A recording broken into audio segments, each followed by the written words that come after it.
Committee on Homeland Security will come to order. Without objection, the chair may declare the committee in recess at any point.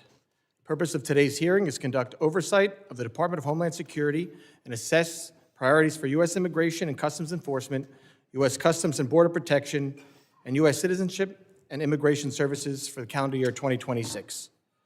Before we get started, I'd like to remind the members and the public of the rules of decorum. These issues we are debating are important ones that members feel deeply about. While vigorous disagreement is part of the legislative process, members are reminded that we must adhere to established standards of decorum in debate. It is a violation of House rules and the rules of this committee to engage in personalities regarding other members or to question the motives of a colleague. It is also a clear violation of the rules of the House to make statements that might personally be offensive to the President or the Vice President of the United States. Remarks of that type are not permitted by the rules and are not in keeping with the best traditions of our committee. The chair will enforce these rules of decorum at all times and urges all members to be mindful of their remarks. Further, under the rules of the House, the chairman is responsible for maintaining order and preserving decorum in the committee room. I expect audience members to be respectful of the witnesses, members, and the public. If members of the audience are persistently or overly disruptive, it is a violation of federal law and you'll be subject to removal and arrest. I now recognize myself for an opening statement. I want to start by thanking our witnesses for appearing before the committee today. Today's hearing provides the American people the ability to hear directly from the leaders that enforce our nation's immigration laws. It is our imperative as representatives of the people to be a voice for the people. Transparency, communication, and accountability are keys to good government. This is why oversight is important. Informing Congress and the public is not casting accusations, nor is it a punishment. Congress has a duty to hear directly from the executive branch, a duty I take seriously. And the executive branch has a duty to keep us informed. While this hearing was long planned, we sit here today at an inflection point, an opportunity to assess and reinforce the integrity of immigration enforcement and to strengthen public trust. An opportunity to emphasize and underscore the Department of Homeland Security's no-fail mission as a whole. My top priority as chairman is, and will always be, protecting America while ensuring the safety of law enforcement. This is further important in the context of another potential shutdown of the department.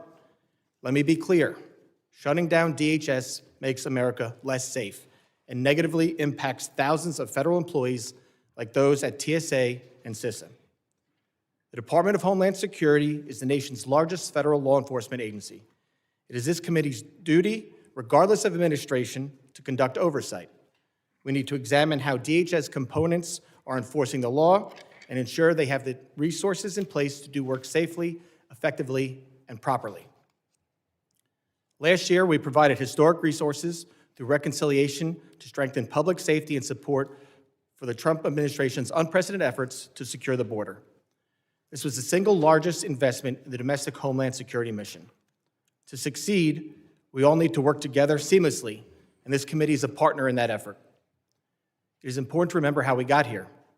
For years, we witnessed a blanket refusal to enforce the law, wide open borders, catch and release policies, and uncontrolled mass migration.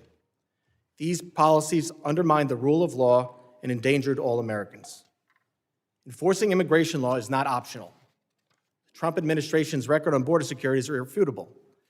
Nationwide border encounters last December decreased 91% compared to 2023. Apprehensions between ports of entry last December decreased 86% compared to 2024. And we ended last year with 8 consecutive months of 0 parole releases by Border Patrol.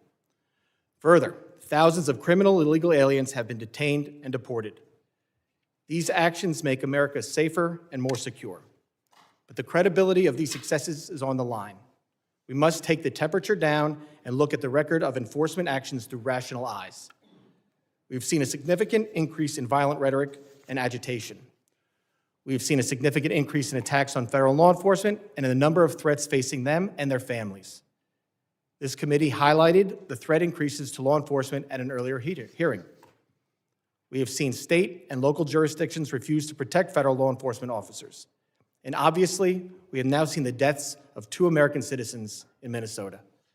This is all unacceptable and preventable. The safety of law enforcement and the communities they serve and protect must always come first. When officials or elected leaders rush to conclusions about law enforcement or their fellow Americans, public trust suffers. There must be complete and impartial investigation. I expect each of our witnesses to keep this committee fully informed as the investigations run their course, and I will ensure this happens. While these investigations are ongoing, officials and elected leaders cannot rush to judgment. I cannot put myself in the shoes of law enforcement, nor can I imagine what the families of Ms. Good and Mr. Pretti are enduring today. Public trust and public safety go hand in hand. We cannot have one without the other. I am encouraged to see that President Trump sent Board Czar Tom Homan and Commissioner Scott to Minnesota to work with Governor Walz, Mayor Frey, and other local leaders. I sincerely hope this dialogue continues. This should stand as an example of cooperation to anyone who continues to incentivize reckless behavior in our streets, unlawfully impede law enforcement operations, or disparage their fellow citizens. State and local officials should be partners, not obstacles when it comes to public safety. And federal officials should keep in mind that this kind of partnership is a two-way street. Everyone should have the same goal of keeping America safe. Transparency and communication are needed now more than ever. The department's no-fail mission hangs in the balance. A rule-based order is not one-sided. Enforcing immigration law and defending all Americans' constitutional rights, including the rights to peacefully protest, bear arms, and privacy, are not mutually exclusive. I want to thank Secretary Noem for making these witnesses rapidly available, and again, thank the three of you for being here today. As Board Czar Homan recently said, you can't fix problems if you don't have discussions. I hope we can have a positive, civil, and productive discussion today. Only together can we make our community stronger and the homeland safer for the future of all Americans.